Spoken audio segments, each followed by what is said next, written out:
kepada adik-adikku yang ada di luar negeri yang saat ini lagi bekerja, khususnya yang mendengar acara ini, karena acara ini juga didengar oleh adik-adik kita semua yang ada di Hong Kong, yang ada di Korea, ada di Kuwait, ada di Saudi. Maka kami himbau, jika Anda seorang wanita, wahai adik-adikku, bercita-citalah untuk ngambil waktu yang terdekat untuk bisa segera pulang berkumpul dengan keluarga. Dan Anda harus bersyukur kalau ternyata bisa Anda berada di luar negeri sekalipun Anda masih berhubungan komunikasi dengan dakwah yang semacam ini. Seperti adik-adik kita yang ada di Hong Kong dan seterusnya. Bahkan kita dalam waktu dekat juga akan ke sana. Mereka juga rindu pengajian. Akan tapi ketahuilah, anak-anak di rumahmu lebih butuh kepada sentuhan tanganmu. Kehormatan dan kemuliaanmu pun harus kalian perhatikan. Jangan sampai mengejar dunia tapi terhinakan. Ini harus jadi bahan renungan setiap saat untuk adik-adikku yang ada di mana, di luar negeri sana, yang jauh dari orang tua. Kehormatanmu, kemuliaanmu, ketahuilah kebahagiaan yang sesungguhnya adalah di surga nanti. Dan insya Allah kalau kalian dengar ini semuanya, kalau kalian dengar karena Allah, Allah akan buka rezeki di negerimu, bersama keluargamu, bersama suamimu, bersama bapakmu, rezeki yang penuh keberkahan. Karena kalian pulang karena Allah Subhanahu wa ta'ala. Jangan jauh dari orang tua, jangan jauh dari suami, fitnah. Belum lagi, sadarkah kalian anak yang kalian tinggal? Ada sebuah informasi seorang ibu meninggalkan anaknya, dan memang ibu ini baik, sehingga anaknya di rumah hanya bersama dengan neneknya saja yang sudah sepuh, yang kadang dibentak oleh cucunya pun tidak bisa berbuat apa-apa. Sang cucu diberi terus uang dan uang dan uang. Semakin banyak kawan, dan kawannya tahu kalau dia banyak uangnya. Mulai berkenalan dengan dunia yang tidak baik, mabuk dan seterusnya.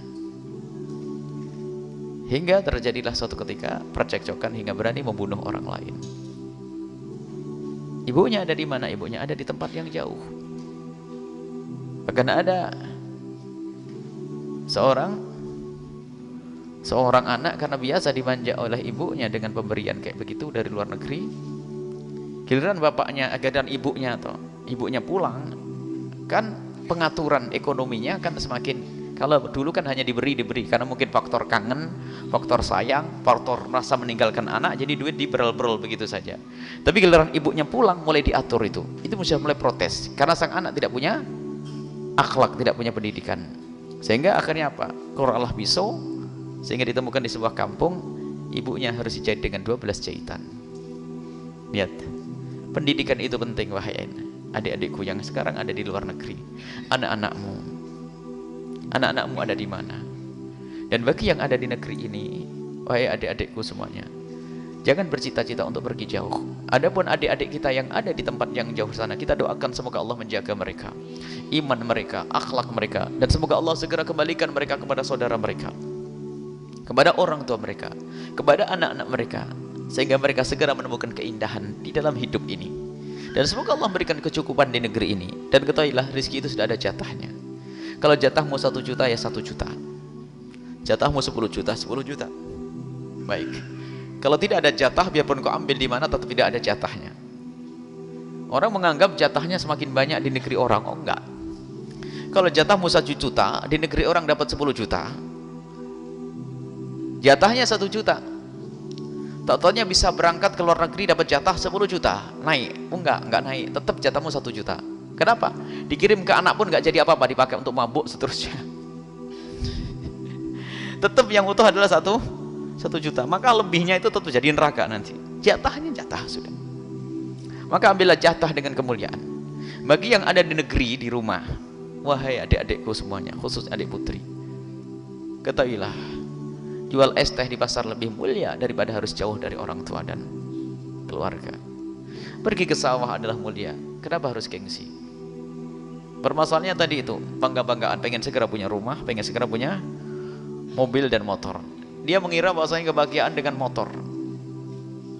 Alangkah banyaknya dan alangkah banyaknya dan alangkah banyaknya percekcokan keluarga setelah terjadi salah satunya pergi ke luar negeri. Akhirnya seperti itulah, perceraian, permusuhan, pertentangan. Dan yang ngadu kepada kami bukan 10-20 orang, kalau dihitung mungkin ratusan, bingung membuat jadwalnya nanti. Jadi apakah tidak belajar dari yang demikian itu? Jadi ada, karena apa? Mohon maaf, suami misalnya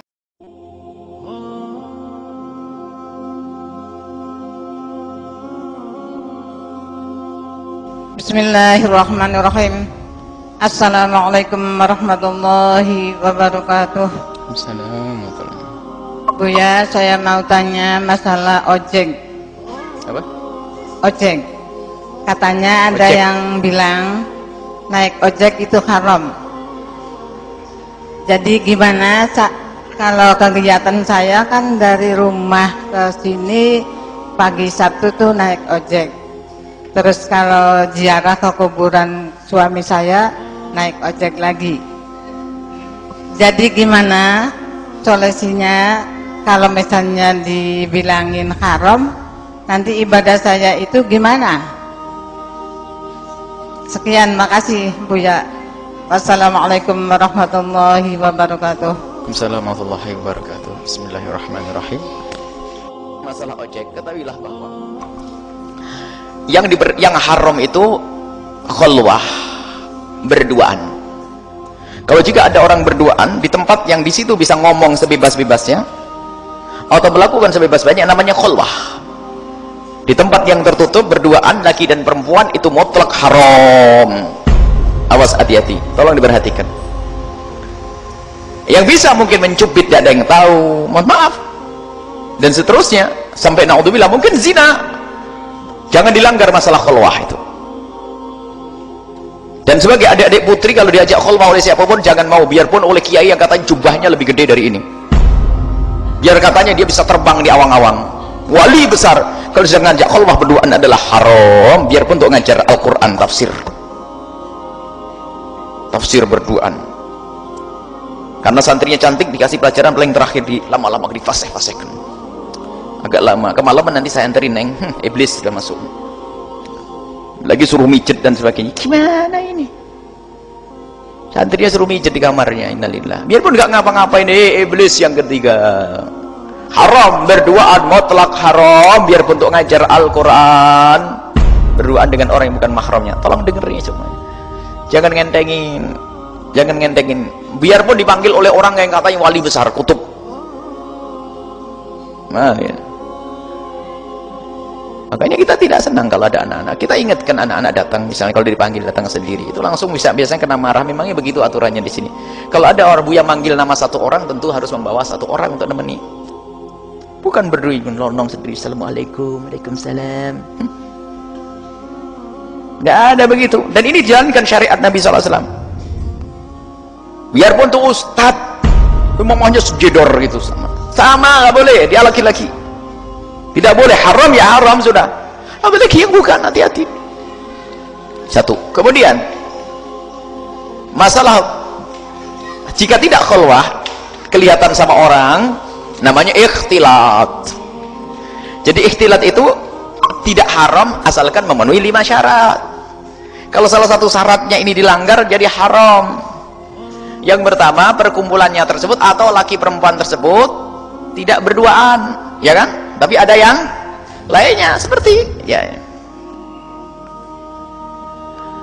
Syarat yang pertama apa? Sama-sama menutup aurat. Sama-sama menutup aurat. Tapi kalau kita ikhtilat berkumpul dengan orang yang tidak menutup aurat, hukumnya haram. Makanya jangan tersinggung suatu ketika jika ada orang jualan tidak pakai kerudung lalu sebagian ustadz menghindar. Bukan masalah jual belinya, kalau transaksi mau tidak mau melihat, ya, mau tidak mau, masih ada orang lain yang jualan kok, yang pakai kerudung kok, berarti saya melihat mau tidak mau, jangan dianggap tidak haram ini. Benar kan ada orang lain, bukan permasalahannya itu mau tidak mau saya ngelihat. Kecuali kita lagi duduk naik motor begini, ada orang pakai baju setengah badan di depan kita, Ya ini kan ini juga enggak, kalau begini saya ketabrak gitu. Tapi tetap jangan memperhatikan dia. Cuman kalau saya datang ke toko kan sengaja. Nah ini beda. Jangan dianggap sepele, ini masalah halal ini. Kalau masih ada pilihan yang menutup aurat, karuan laki-laki. Enggak pakai kerudung laki-laki memang. Jadi seperti itu. Ini pun dipikirkan karena apa? 5 hal. Jadi menutup aurat. Jadi kalau berkumpulan laki perempuan baru sah kalau sama-sama menutup aurat. Cuman kalau kita pergi pasar memang tidak bisa ngatur pasar. Orang pada nggak menutup aurat misalnya, jadi kita betul pasar tutup mata. Cuman kalau sesuatu yang kita sengaja untuk berkumpul lalu di situ tidak menutup aurat, kecuali satu untuk dakwah. Kita pernah masuk satu tempat yang di situ adalah wanita-wanita yang tidak menutup aurat. Memang biasanya tidak menutup aurat, tapi tujuan kita untuk dan kita pun mata harus menjaga, tidak pelantang memperhatikan si A si B-nya. Baik. Kemudian syarat yang kedua adalah di situ golongan orang yang sama-sama menjaga mata. Anda menutup aurat, seorang wanita solehah menutup aurat. Tapi duduk dengan laki-laki yang jelalatan matanya. Biarpun Anda menutup aurat masih diterawang sama dia. Itu iblis itu. Kebayang, mohon maaf, memperhatikan lekuk-lekuk, diperhatikan ini. Lihat, haram, Anda tidak boleh duduk dengan laki-laki fasik kayak seperti itu. Jadi dengan laki-laki yang ini, sekarang tukang ojeknya soleh atau enggak, kan begitu pertanyaannya. Baik atau enggak, kira-kira seperti apa, kan harus tahu di sini tukang ojeknya. Anggap saja Anda menutup aurat, tukang ojeknya baik-baik, tukang ojeknya baik, nanti yang menjawab adalah rumus ini. Yang ketiga adalah obrolannya yang baik.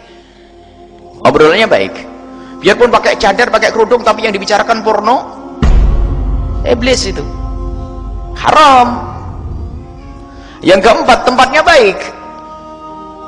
Coba, kalau tempat maksiat, hati-hati, tempat maksiat luas sekali. Kalau tempatnya tempat maksiat, yang haram, coba, pakai kerudung, kopiah putih, pakai imamah, jubah. Baik atau tidak? Kerudung pakai cadar. Kita rombongan 4 orang bercadar, pakai busana musnah, ustaz pakai imamah. Kita akan melakukan satu pertemuan untuk membahas tentang Maulid Nabi SAW. Di mana?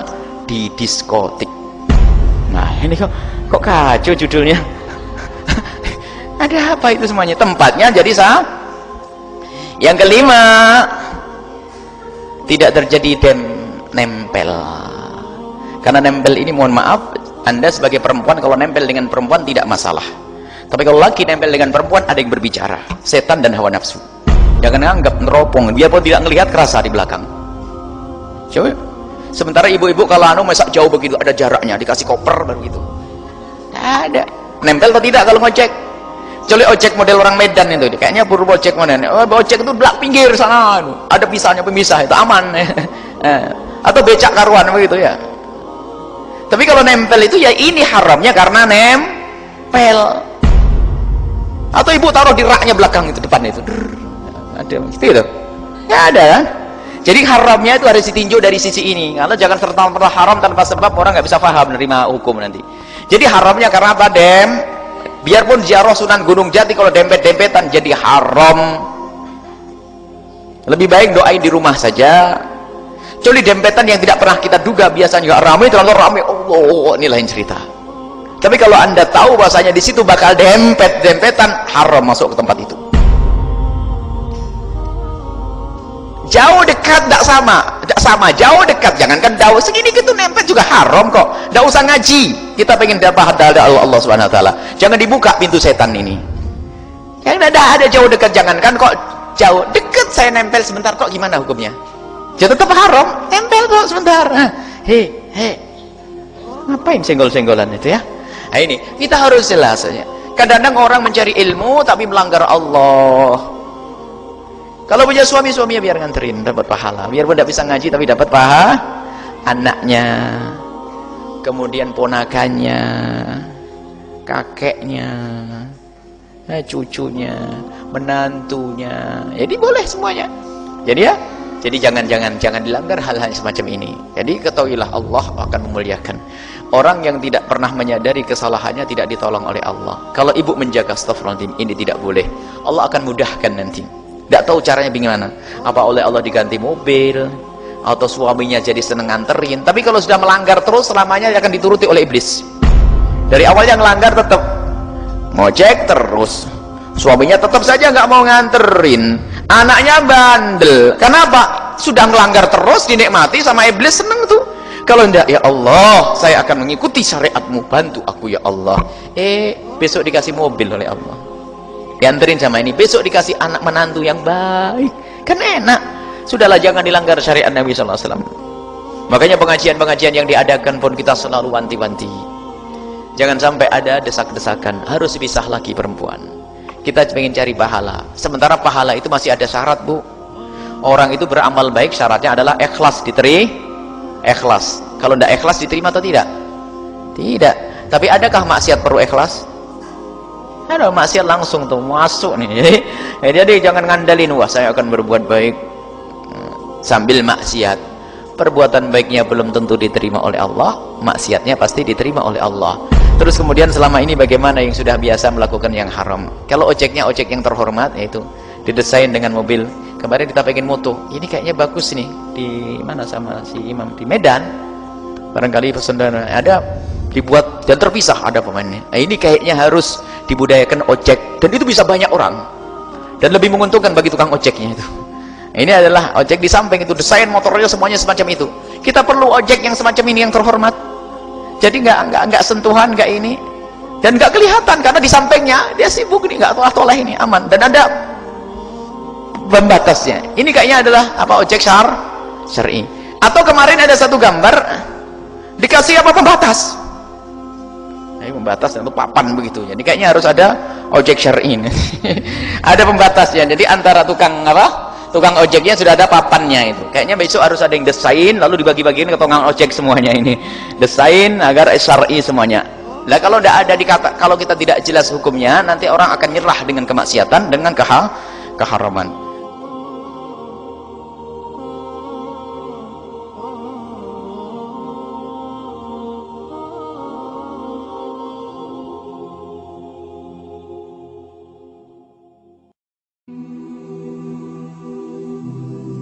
Sering kami hadirkan kisah tentang seorang ahli ibadah yang di atas gunung dan orang yang bejat di pinggir pasar, di tengah pasar. Majin Bani Israel, orang bejat di tengah pasar, dan orang ahli ibadah di atas gunung. Dua orang yang sangat berbeda. Suatu ketika yang di atas gunung itu Allah kehendaki untuk turun, yaitu karena bahan makanannya sudah habis, sehingga mau tidak mau dia harus turun ke pasar. Di atas gunung kegiatannya adalah hanya sholat, puasa, ibadah, dan ibadah. Turun ke tengah pasar untuk belanja, untuk mencari bekal. Sementara yang di tengah pasar itu preman yang semula adalah jauh di wilayah yang jauh dari kemuliaan. Preman, mabuk, berbuat segala bentuk kejahatan. Maka cerita ini adalah cerita istimewa untuk para preman. Wahai para preman, dengar nih. Wahai anak-anak yang katanya bejat hari ini, dengar ini kisah. Di saat itu Allah menghendaki sang preman, sang jahat, sang bejat ini untuk ketemu sang kiai. Digerakkan oleh Allah, diberi keinginan untuk ketemu sang kiai, mendengar petuah. Kalau bahasa kita, ngaji deh. Padahal nggak biasa-biasanya, tiba-tiba Allah gerakkan seperti itu. Maka mendekatlah, naik ke atas. Sang kiai turun dari atas gunung, sang preman naik dari bawah ke atas. Karena ini adalah gunung, adanya jalan setapak. Mau tidak mau di saat mereka berpapasan harus ada yang ngalah. Kalau tidak ada yang ngalah, tidak akan bisa, pasti tabrakan. Sang preman yang katanya bejat dan jahat itu ternyata di saat melihat sang kiai di hadapan matanya dan di jalan setapaknya, terkaget ya. Dikuasai oleh kekagumannya yang sudah tertanam di saat dia hendak pergi ke atas. Dikuasai oleh rasa hormat kepada orang yang disebut sebagai orang soleh. Ia kaget dia.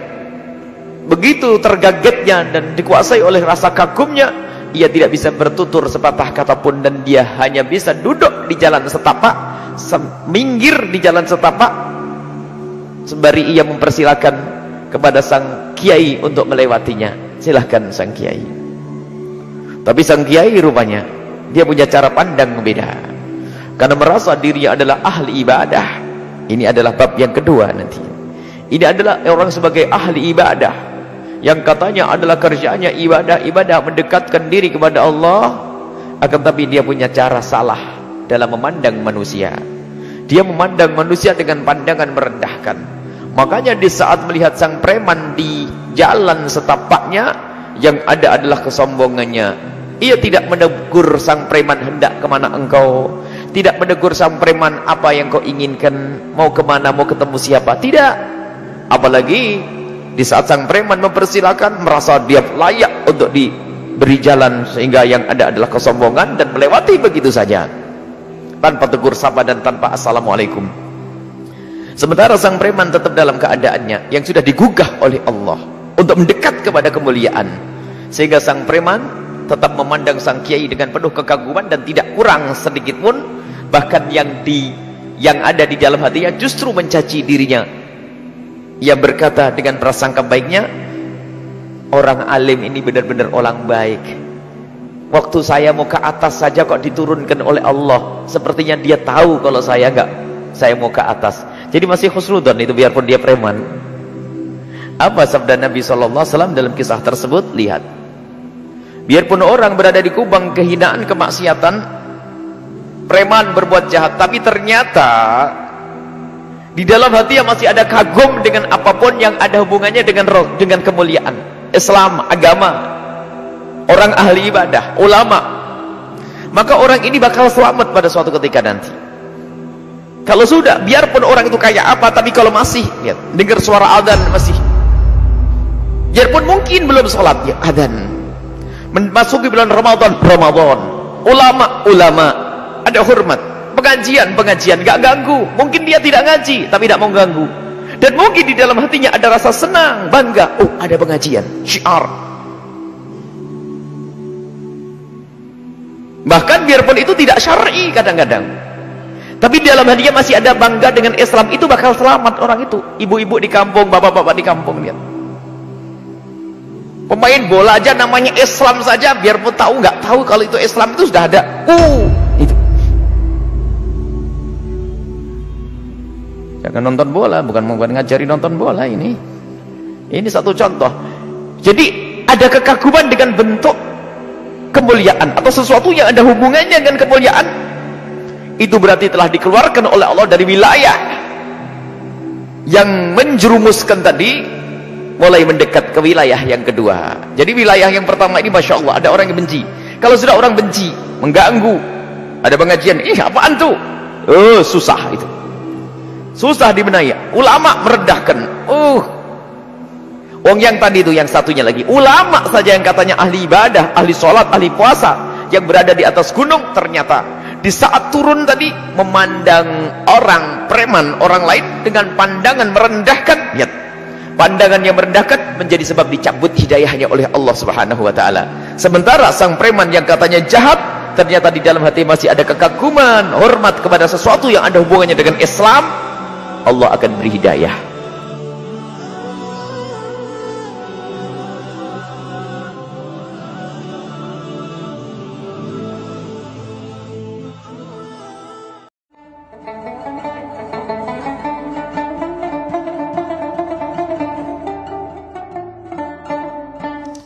Assalamualaikum warahmatullahi wabarakatuh. Waalaikumsalam warahmatullahi wabarakatuh. Buya, saya mau bertanya tentang program pemerintah BPJS yang saya memandang di situ ada unsur mengundi nasib. Bagaimana hukumnya? Sekian saja. Assalamualaikum warahmatullahi wabarakatuh. Bismillahirrahmanirrahim. BPJS, ya, BPJS. Gambarannya adalah bagi siapapun yang ingin mendapatkan bantuan, maka dia punya kewajiban untuk bergabung, yang pertama. Yang kedua adalah membayar uang dengan nilai tertentu. Dan setelah itu, jika suatu ketika ia mendapatkan musibah, maka ia akan mendapatkan bantuan. Baik. Yang pertama bahwa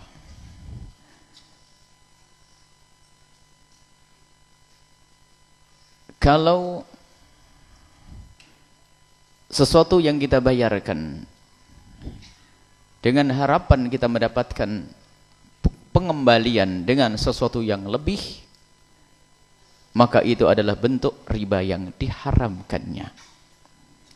Termasuk dalam dunia asuransi, jika bisa hal ini dimasukkan ke dalam dunia asuransi, maka ketahuilah asuransi yang tidak diluruskan cara transaksinya, maka termasuk jenis sesuatu yang diharamkannya.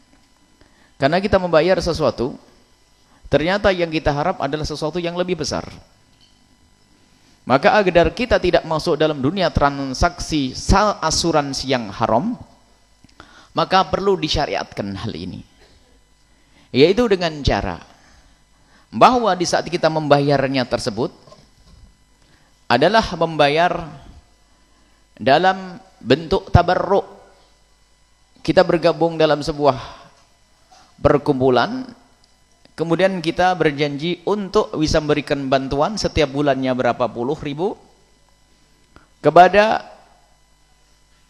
perkumpulan tersebut, yang tentunya di situ ada panitianya, membuat sebuah lembaga. Kemudian uang itu kita berikan begitu saja dan kita niatkan untuk membantu saudara-saudara yang butuh.